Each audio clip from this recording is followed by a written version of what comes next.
following program is paid for by the concerned clergy. The views and opinions expressed in this program are those of the hosts and guests and do not necessarily reflect the views of Urban One Incorporated, Radio One, or any of its subsidiary companies. The concerned clergy invites you to their weekly town hall meeting on Praise, AM 1310, 95.1 FM. Well, we invite you to catch the replay. That is the Concerned Clergy Substack, and that airs on tomorrow. That is the replay for our program on tonight.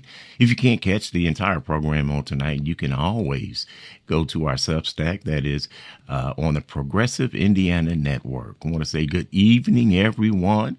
We're 6 days out. We're 6 days out to Primary Tuesday here in Indiana. And on today, if any other day, we definitely have a reason to say that we need to make sure that we get out and vote. So we're going to be talking about a lot of voting on tonight, and we invite you to be part of the conversation. You can call into the radio station. That phone number is 317-480-1310. Once again, 317-480-1310. I want to say good evening to our president on tonight. How you doing, Pastor Greene? Good evening, Reverend Alexander. Good evening to our listening and watching audience on tonight. It's good to be with each and every one of you. Thank God that you chose to join the Concerned Clergy radio program, where we are discussing an important topic, and that topic is voting. Absolutely. You might go ahead and open us up in prayer as well, Pastor Greene. Eternal God, our Father, we come before you once again as humble as we know how. Lord, we thank you for this day. Thank you, Lord God, for continuing to watch over us and keep us. Thank you, Lord God, for your arms of protection. We continue to pray for our country, its leaders, Lord God, for our state and its leaders and all our local leadership as well. In Jesus' name, amen. Amen. Well, you can call into the radio station. That phone number is 317-480-1310. Once again, 317-480-1310. You can also follow us on Facebook, the Concerned Clergy of Indianapolis, and you can comment there as well. Mr. President, today we had a Supreme Court ruling that ruled on a case in Louisiana in which it was a case in which there were some redistricting, which we are all familiar with here in Indiana, having to fight that fight. But in Louisiana, they had done some redistricting, and they were their maps was ruled unfair. They had to go back and they had to draw them more fairly, which would included more minorities, as well as that would could possibly mean more Democratic voters. But the main thing is more representation for minorities. So that case was then sent to the Supreme Court, and the Supreme Court undid that, Mr. President. And now they're saying that Louisiana can go back and they can redraw their maps pretty much any way that they want, saying that you cannot you cannot draw your lines based on quote unquote race, but you can do it based on party affiliation. That's actually what they ruled, Mr. President. Yes, Reverend Alexander, and today's decision from the Supreme Court is deeply concerning for me because it's moving us in the wrong direction. Something that was fundamental in terms of voting, giving us access to the ballot box. And now they're trying, to unwind that, to undo that for, women, minorities, etc. And so the right to vote really isn't a legal issue. I would challenge us to look at it tonight as a moral one, because it speaks to voice and dignity and encouraging people to be a participant in our democracy. And as a pastor and community leader, I believe we should be working to expand access, not restrict it. It should be more about, we need more people to vote. I mean, Indiana ranks almost dead last, if not last, for voter participation, voter turnout. And it supports that argument, Alexander, we often hear when people say, well, my voice doesn't matter. And this decision by the Supreme Court today, in my opinion, is going to weaken people's faith and trust in the entire system. And so we got to stay committed to protecting the rights of every eligible voter to be heard. If we're going to have a healthy democracy, this is where we got to get people to engage in the process. Voting is more than a legal issue, it's a moral one. And we need to be making sure and trying to increase access to it and not restrict it. And then understanding that for those that are listening, and you had that same thought that President Greene just mentioned, that my voice doesn't count. Right now is probably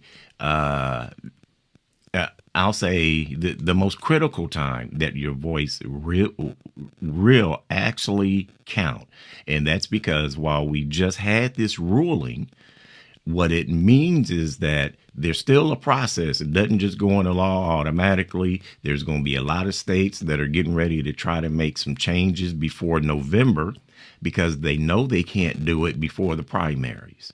So a lot of activity is getting ready to start. I've heard already, Mr. President, 2 states on today after the ruling already said we're getting ready to redraw our maps. So they're already deciding now's the time for us to strike.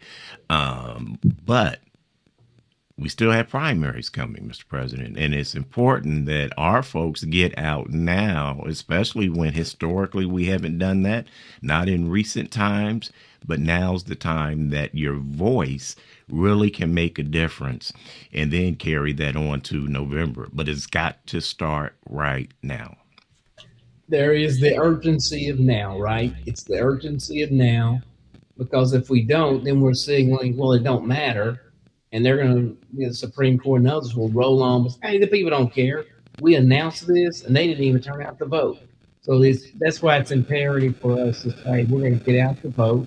If you don't like the condition of your streets, you don't like your gas prices you're looking at, now is the time to send the clear message. I don't like this, and I'm going to be engaging in this voting process, because that's the only thing that causes politicians to change their mind and the error of their ways, because they'll look and say, now, wait a minute, I got more people voting over here and they could vote against me. So I'm going to have to do some things to support what they're looking for. When they don't see that, then they feel like they're empowered to keep moving and doing what they're doing.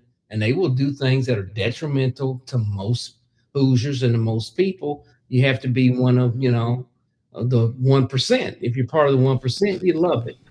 You own a lot of stock and you're part of the 1%, you love what's going on. Everybody else, though, we should be like, wait a minute, we need to engage in this process, because this is, clearly going in the wrong direction. And they're not trying to grant more access, they're trying to limit it so that fewer people will make all the decisions. And just so folks understand, so this is, and it was described earlier by someone as kind of, kicking the third leg of a stool out, where now pretty much even though the Voting Rights Act itself, didn't go away, pretty much everything that sustained it, everything that you would have to argue with or to combat if you felt your voting rights had been unfairly challenged or whatever taken away. Now all of those levels in which you could go and argue that are pretty much gone. Exactly. I mean, we open up Pandora's box for just, really going back to prior to the voting rights, Hmm. and with all the things that the president's been talking about doing, limiting women's vote, and, making them prove a number of things, knowing that their names have changed, so you got to have birth certificate and a whole bunch of things, just making it more difficult. Because they know the more difficult you make it, you reduce who can vote, and that's their real goal, to reduce it down to only a few people are going to be making this decision. And when that happens, the outcomes will be it could be totally skewed and different, right? If they can draw the maps and then scale it down to say, here's who decides what happens within that district, and you could just weave out all types of minorities, and then call it that you had an election. Well, and you mentioned women's rights as well, and we need to actually put a tabulation here on, you know, all the folks whose voting rights are slowly diminishing. I mean, it's not just the Supreme Court ruling that happened on today that will affect, you know, us as Black folks and minorities, but you mentioned women. That's another group you got to add in. A bunch of women are going to actually lose their voting rights if the MAGA Republicans get their way. Oh, who else is going to? Some of these immigrants that did have rights to vote, they're going to lose their rights. I mean, we can just continue to, you know, build a tally sheet of folks that are losing and rights are being diminished to vote, and then who's going to be left? Exactly, because it's going to be. I mean, really what we're headed towards is predominantly white males, right? They will be making the decisions for all, and when you get done with it, it'll be white males who decide all these critical issues that would be part of the redistricting, not just redistricting, but democracy type of issues. You know, we got referendums coming, etc. The white males would decide that, which is what they want, and then everybody else would be. It'd be hard for them to vote because they know if they make it difficult, how many people are going to go through the process? How many people say, "Forget it. It's not worth all the effort." Is what they're going to tell themselves when it is. But you're going to have to jump through so many hoops to vote, and if they look and say, well, X percentage is not voting now, what's the odds all of a sudden they're going to get motivated and jump through a bunch of hoops and vote? But that's where we need to deceive them. That's where we need to show up. We need to turn out. And I certainly want to have definitely women. You need to be thinking about this, not from a lens of color, but you're going to be affected as well. Any of you that have gotten married, gotten divorced, or even fall in the same boat as a lot of you know, minorities where you can't find your original documents, you're going to be in the same boat. So we need to, when we're talking about galvanizing together, creating coalitions, this needs to be a coalition in which we're all inclusive, understanding we're all facing the same issues when it comes to our voting rights. Let's go to the phone lines. It looks like we've got Guy who's on the line. Guy, good evening. Good evening. Great words are being spoken, and you know, it looking at it from a historical perspective, it's really disheartening, I guess you would say, when you got the Supreme Court, you got Congress that's active in favor of the craziness going on in the executive branch of the government. You know, this is the 25th anniversary of the Declaration of Independence. And I don't know if you had a chance to hear King Charles when he addressed Congress yesterday. Did you have a chance to hear that? I thought it was an excellent speech. Yes. I did too. He hit it right. He hit it out of the park in my estimation, you know. And he was telling Congress, checks and balances is the name of the game, and it goes as far as back as the Magna Carta in history, and it's just incredible the way that they are manipulating or trying to manipulate the rule of power, I guess you would say, in this country. But I think we can take heart in the fact that they are using all of these tactics because they see that they are going to lose. And it's nothing they can really do about it. The majority of people understand what's going on now. Abraham Lincoln said, as you may know, that he said that you can fool all of the people some of the time, you can fool some of the people all of the time, but you can't fool all of the people all of the time. So people will wake up, and I think that's what's happening across the country. So I would be very surprised if Congress doesn't swing back to what it should be in the next midterms. All right. Thank you so much for your phone call, Guy. While I appreciate Pastor Greene, I really appreciate Guy's optimism. I mentioned earlier, we're getting ready to have a flurry of activity, and let's just think back. It was only 4 months ago or whenever when Indiana was going through this fight. Now they got a reason to do it again. And I mean, they've got a reason right now where they can revisit this issue, because now they know they got the support of the Supreme Court. And we can't rule that out, that it would not come back up. I mean, those things are real issues and could really happen, because the president is trying to make sure that Congress doesn't flip in November. There's urgency. He's moving with urgency. And so we need not take it for granted. I mean, because just imagine we get to November and all of a sudden he wants to throw out all the mail-in ballots in an election. Any of that is possible right now.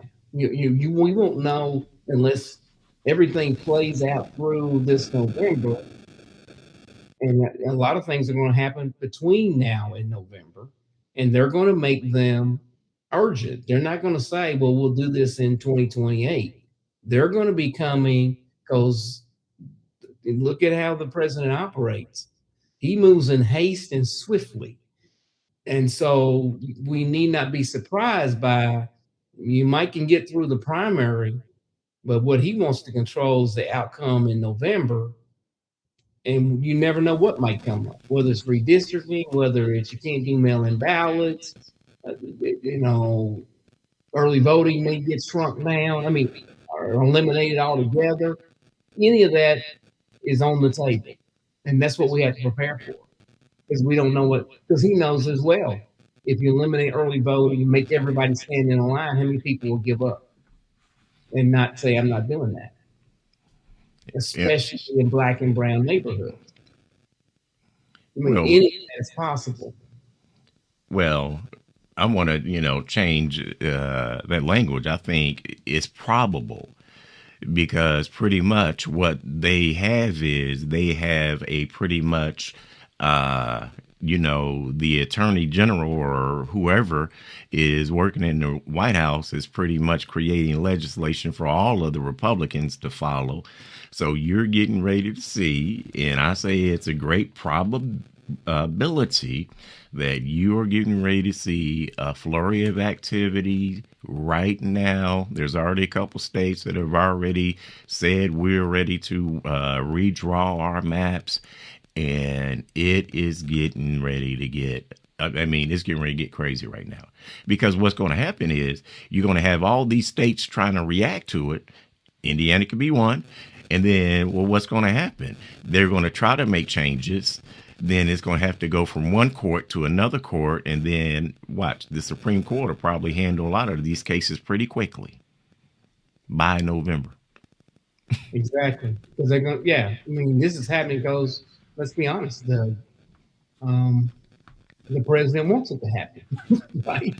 This is happening. He has a goal.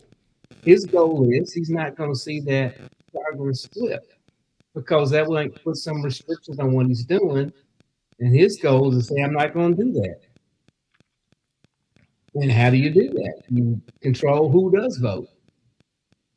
That's how you get there. You say, okay, we might have to have an election, but I'm getting ready to control the election and eliminate the stuff that leans, quote unquote, Democrat.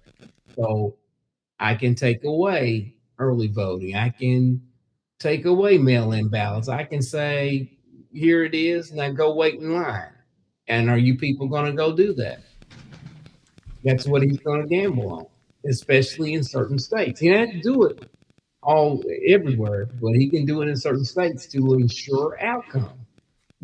And, one of them, it would be, if J.D. Ford was running against Victoria Sparks, that would be an example. J.D. Ford has some name recognition. He's running against Victoria Sparks, who's the incumbent. Could he possibly win? Sure.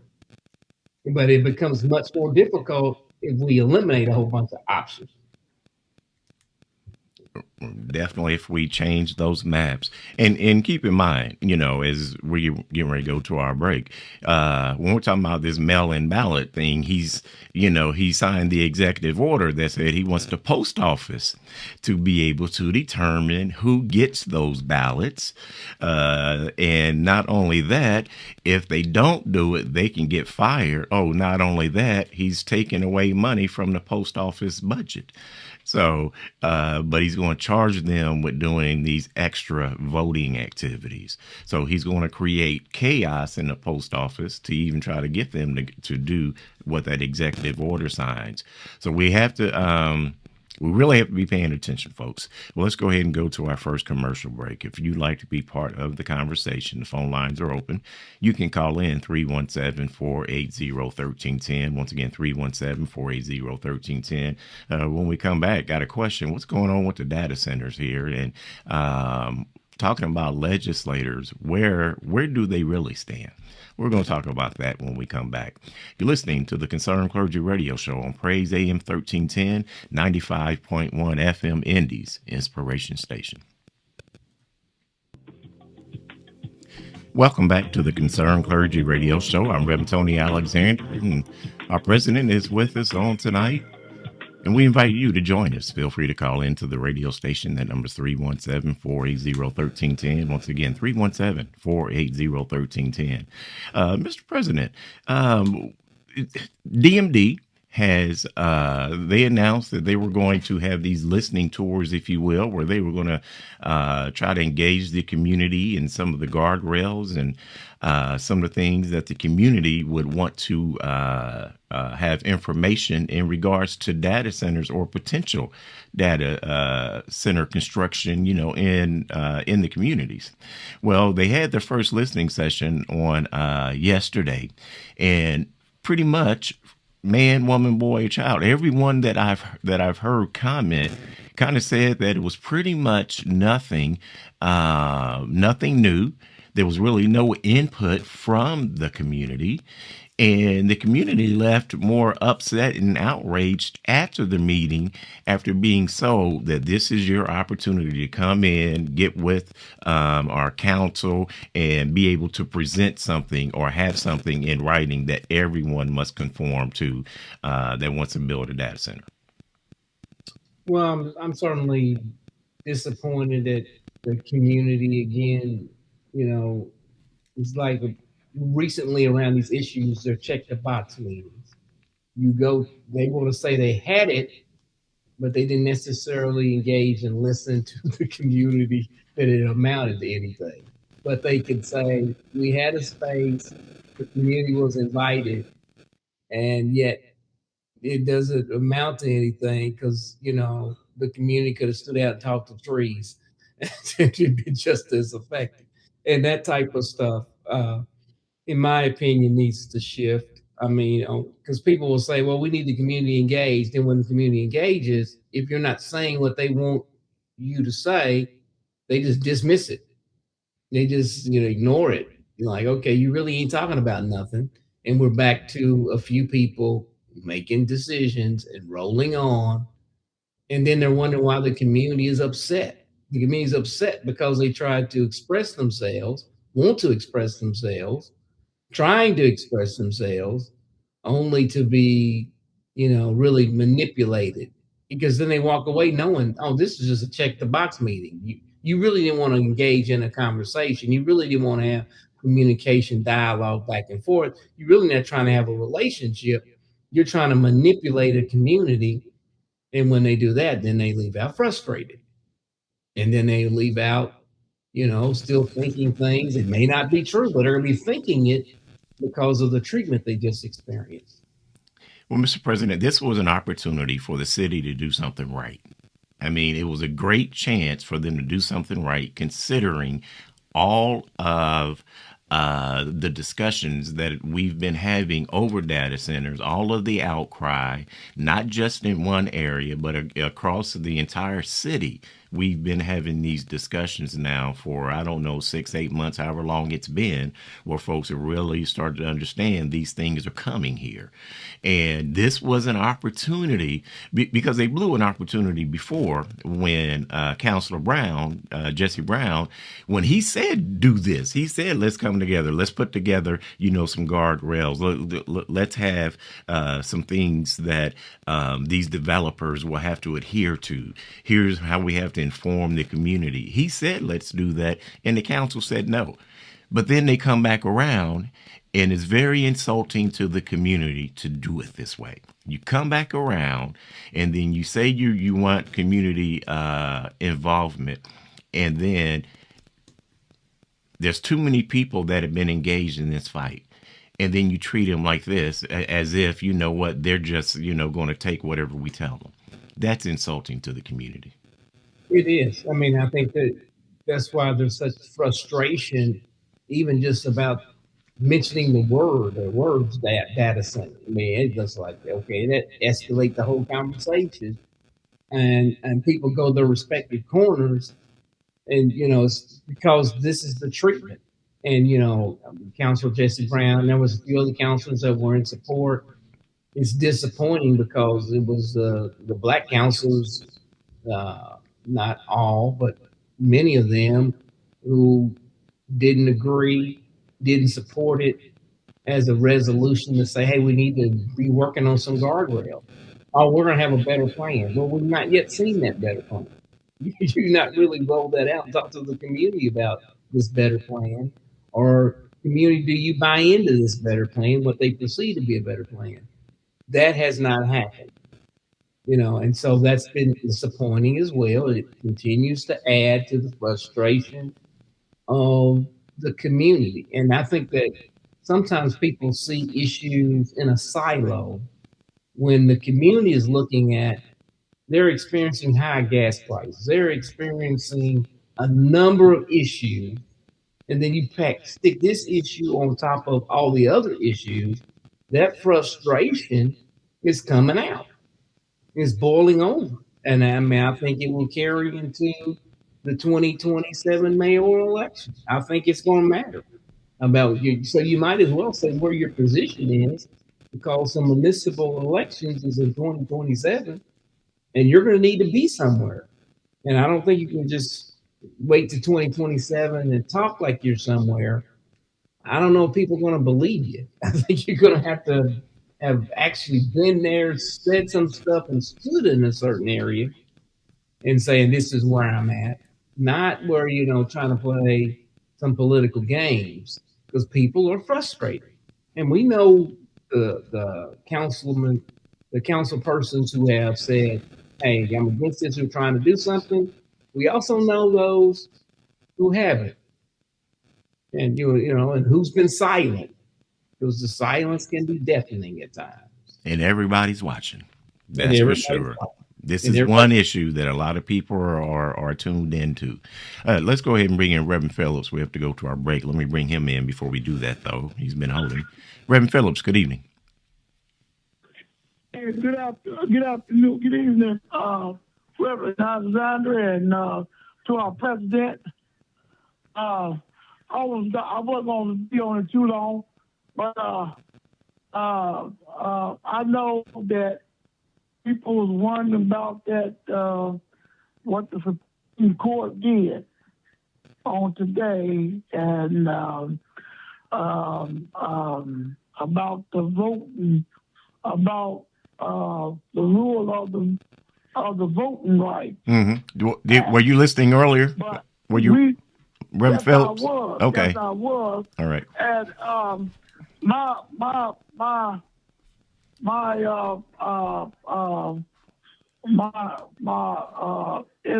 it's like a blow, and because we let the enemy come in to our homes, into the house, and we as as believers, we have to pray.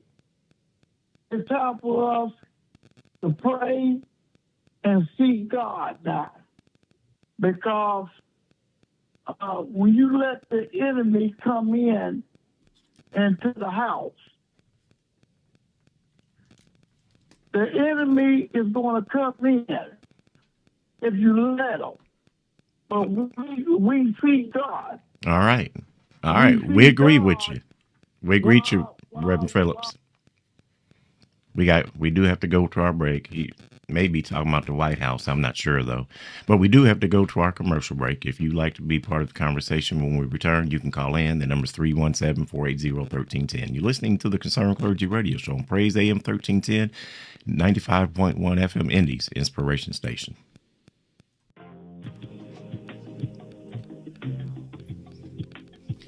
Welcome back to the Concerned Clergy Radio Show. I'm Reverend Tony Alexander. The call-in number is 317-480-1310. We're joined by President on tonight. And just want to apologize to Reverend Phillips, but we did have to go to our commercial break, so we appreciate you calling and listening as always. Just remember, they want us to take these breaks. But we're getting ready to round out our hour. We've got a candidate for Senate District number 29. It happens to be the president of the Concerned Clergy, and definitely want to give him an opportunity, Pastor Greene, kind of share about, what you would like to maybe tell voters as we're rounding out the last 6 days here, and why it's important that they have somebody like yourself, if they're able to vote for you, to do just that. Well, I guess I want to start with, people typically want, okay, why, Pastor, are you even running in this? And I want to respond by saying, we've looked at the last, going on now for some time, but the last couple of years, what's happened in the Capitol, in my opinion, has just been egregious. And I'm not, just looking at it as a political issue, but I see it as a moral issue. When we look at our budget, we here in Indiana, $22 billion, that's with a B. We got a $22 billion budget a year. And I believe the budget is a moral document. It speaks to our values. It speaks to our priorities. So when we have seniors who are in financial situations now where they have to choose between medicine and their meals, that's a moral issue. When we've got working families who are trying to do the right things, who don't have access to CCF vouchers, didn't have it, that's a moral issue.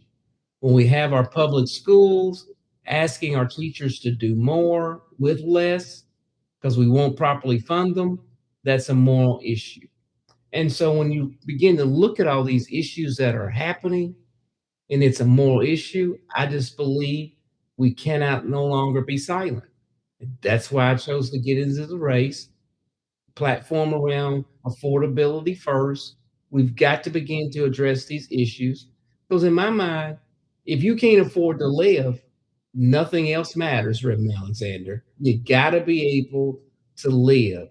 And we got to get people back to where they can live. Not just the 1%. They're going to live. It's the others that we need to make sure that they can live here in Indiana that has a surplus. Even on the federal level, they're even looking at changing the supplemental security income, which will directly attack. We're looking at disabled family members. If you happen to be living, in a home with a family member, they're actually going to deduct some of your benefits and say, well, you've got a bedroom there, so that's worth, $100 or whatever. So we're going to reduce your benefits. That stuff is coming in the state as well, Pastor Greene. Yes, it is. I mean, you're really talking about a lot of people feeling the pressure. As I've gone across my district talking to people in the various townships areas, a common theme is they feel the pressure in Alexander because incomes are not going up to match any of these things. When you get this deduction, you don't have another $100 coming in from somewhere else. And so people who planned and retired and thought they had it made and now woke up and said, I got to go find me a job. And that was not their original plan, but they did everything they were supposed to do. They looked at everything the matrix that they had. They just didn't anticipate the pain and the cuts and the suffering that is happening now. And I don't believe, especially seniors, those with disabilities, they should live with dignity. Mm-hmm. They should not have to be over here like, am I going to end up homeless here? Am I going to end up living somewhere I really don't want to live because of the cuts and the experiences that I've had? Because some of them, they're in a home that they want it to be transitional wealth. They want to be able to pass it on. They don't want to feel like I get kicked out of it because of property taxes, utility costs, and other things happen. So now I'm either living with a family member I didn't want to live with or some other type of living arrangement. When they help build communities, when they help build the street that they're on, and next thing you know, hey, you're going to be forced out of it because of all these things over here that are around affordability. What optimism do you have that um, Indiana Democrats can cross the aisle and be embraced by Republicans and vice versa? I have some optimism now, and it's driven by the fact that the governor had to go and get $200 million to give the fund child care voucher. He didn't do that because he was trying to help Democrats. He did that because of the outcry from his Republican base.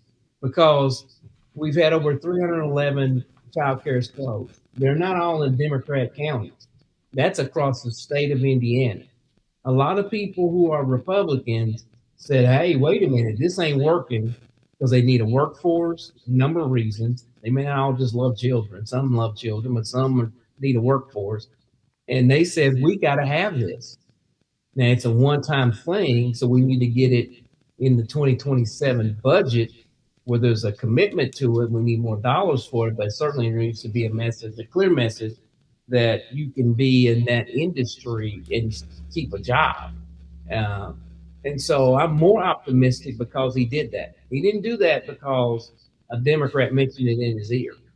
And I believe that coming into 2027, if you build that broad coalition that's urban, suburban, rural areas, I believe you'll get Democrats and Republicans saying, we got to have this.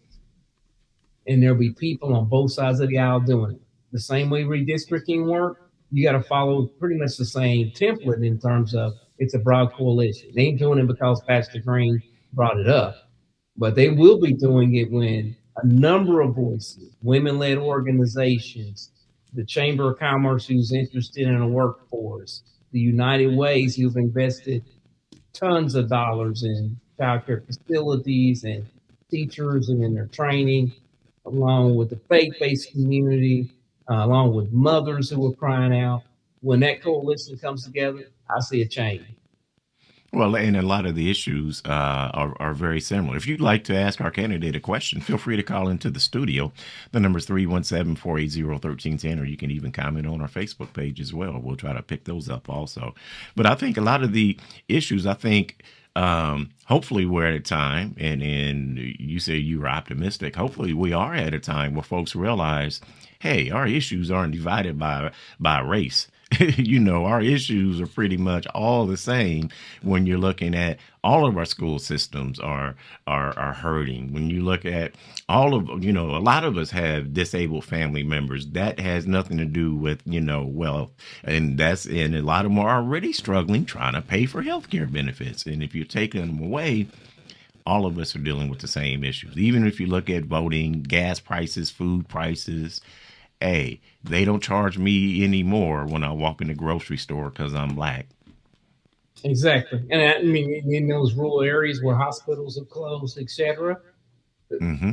I'm not sure the people, when they were voting, was thinking it was going to happen to them. Most of the time you think it's somebody else. But when it begins to hit you, I believe there will be a number of people say, wait a minute, I thought this was just going to help hurt Black people in Black areas of the state. Now you're hurting us too. I believe there's going to be a number of people who are willing to say, well, we're going to have to at least do something. and other than what they currently have been doing. And I believe that in many of these areas, we can get movement. We can build a broad coalition.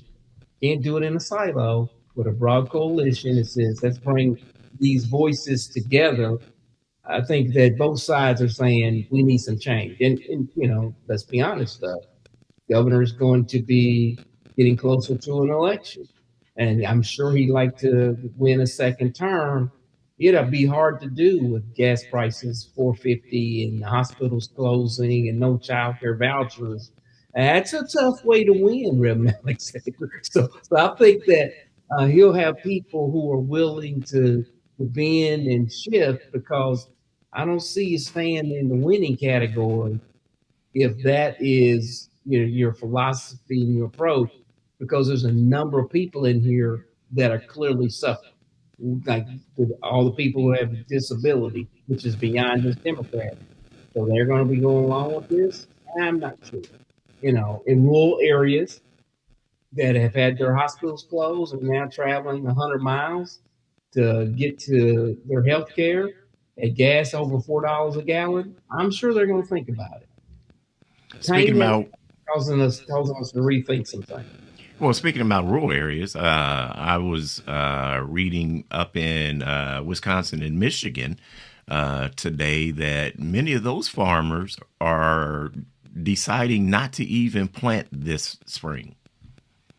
They're deciding not to even do anything this season because they think it's too high. They think there's too many issues, and they're like, we would lose money trying to plant, because you got to remember, we still have tariffs going on. People aren't buying, what they were planning and trying to sell. We threw away a whole lot of food. So that's another, when you look at a group of folks that, hey, once again, we're really in the same boat. Exactly. And that's another group that, when they originally voted, probably didn't anticipate this economic pain, because when the election was taking place, there wasn't like, we're going to be doing these tariffs, and by the way, your product ain't going to move.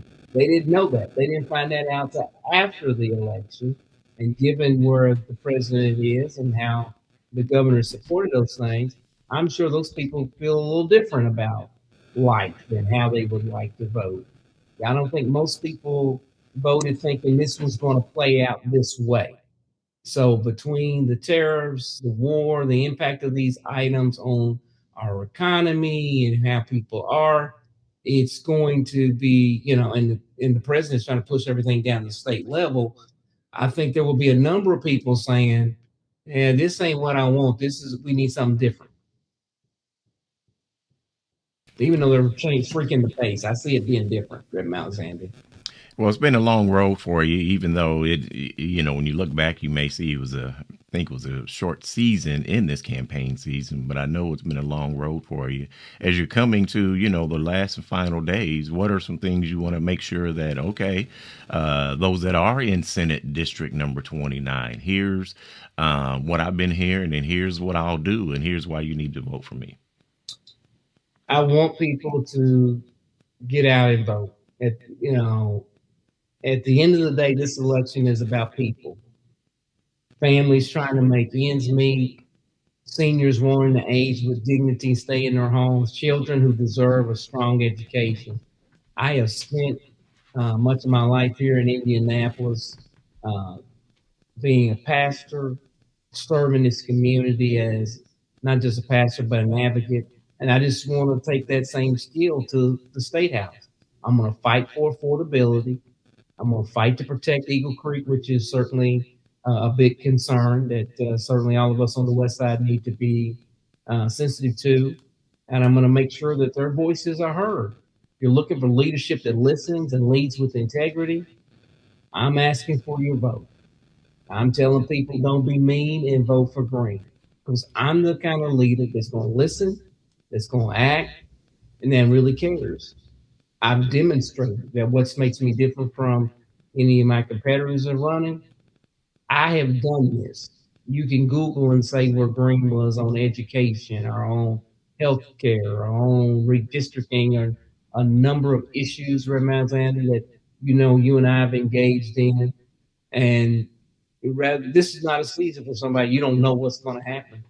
You don't know what they're really going to do. Yet they're able to maybe say something that's catchy during a campaign season, but you got to know how to do the work. And I have the experience doing the work and working with various coalitions, and I think that's really my strength. That I've worked with a number of agencies, have those relationships from the business side to the advocacy organization to the faith-based community to say, oh, he can communicate with various groups, which is what you're going to need to be effective. Otherwise, I think you can occupy the seat, but that don't mean you're going to make progress. To make progress, I'm not there to try to occupy a seat or have a title. I want to make progress for Hoosiers. How do you do that? You got to have those relationships and be able to build that collaboration across a number of entities, and is even with faith based. That is not just say Baptist people or even just black pastors. That says you got to work across the entire faith spectrum. That's the Jewish community. That's the Islam community. That's Catholics. That's Presbyterians. Because at the end, the people suffering span all those groups. Well, there are a lot of voters that aren't even sure what district they're in. Can you help them and say, and here's where Senate District number 29 is, and if you're in that district, I want your vote. Yeah, and Senate District 29 is, if J.D. Ford was your senator, that's the district I'm running for. It's made up of Pike and Wayne Township. I go all the way to Raceway Road, that's up against Hendricks County. And, on the east side of that, it's 465 pretty much. In some parts, just a little east of 465. Go all the way down to Raceway Road on the south, a few blocks south of Raceway Road. Also got Zionsville up there in Boone County, coming across the West Carmel in Hamilton County. And over there, I go up to 146th Street. So it's a gerrymandered district. Obviously, years ago when it was drawn, they never anticipated that a Democrat would win, but J.D. Ford was able to win. And so now we have an opportunity to, one, we want to keep it a Democrat seat, to do that. And we have an opportunity to put a black male in that spot and serve that base from Boone County, Zionsville, West Carmel, Pike, and Wayne Township. And So I think that's what to do. Well, you mentioned earlier, the very first thing when I said, was your closing comments for your voters, the last few things you said, get out to vote. And you're going to be part of several that are leading that effort over this coming weekend, Souls to the Polls. Talk about that as well, and how that can be a vehicle to get people out to vote. Yeah, Souls to the Polls is happening this Sunday. Thanks for bringing up that information. There's 5 different churches. If other churches want to join, all they have to do is contact Kara Johnson there at 317-869-7367. I'm happy to report that Cameron Riddle has a bus company, and he's donating buses for this particular effort. So we're going to be leaving from these respective churches. You don't have to be a member of the church. So like at Purpose of Life, 12 o'clock, if you're at Purpose of Life, at 12 o'clock on Sunday, the bus is going to depart from there and head down to the city county building and vote. The other churches involved include Antioch Fountain of Grace, Eastside Baptist Church, St. John's Missionary Baptist Church, and the Olivet Baptist Church. So those are the churches that are participating in this effort. Why? Because we need to get people out to vote. And that is so crucial, Reverend Alexander, to this election and to even future elections. Because people are going to look at, with all this pain going on, did the people care enough to show up to vote? Because if they don't show up to vote, it signals to them they can continue with these things. People don't care. We'll just do it anyway. If we want to slow down any of these other things that we're uncomfortable about, whether it's data centers, whatever that conversation is, we have to go vote. Because then they will look and say, now, do I want to go out on the limb? Because the municipal elections are next year, and there will be some other state offices that will be happening next year. And in 2 years, many of these other House representative elections are happening. People are going to be paying attention. And this is where we demonstrate that we are awake. We're not nap tank. We're not asleep. We got to wake up. We got to go vote. We got to take somebody with us to vote. We're just trying to make it easy. We know gas prices are up. If you don't want to drive down there, hey, get on the bus. Let's go down there and vote. And we're going to bring you back to your church that you left from and go on about your merry way. But we have to go and vote. Well, we're doing this in May, and we'll be back to do this in November. Well, Mr. President, I think after what the ruling was today from the Supreme Court, we should come out in numbers and say we're going to take this opportunity to let people hear our voice. This is going to be the opportunity where we're going to speak up. So I'm telling all you folks, you've got some elderly seniors and things like that, and it's difficult for you, to travel with them. Bring them to one of the churches. We'll help them get on a bus. They'll be able to fellowship with some other saints and things like that. We'll be able to bring you all back safely, and then we'll also be able to send a message. So once again, that's this coming Sunday at the various churches that are listed there on our website. We're at the top of our hour. I want to say thank you, Mr. President, for all that you're doing and all the labor that you've been doing during this campaign season as well. We thank all of you that are listening and have been watching. You're listening to the Concerned Clergy Radio Show on Praise AM 1310, 95.1 FM Indy's Inspiration Station.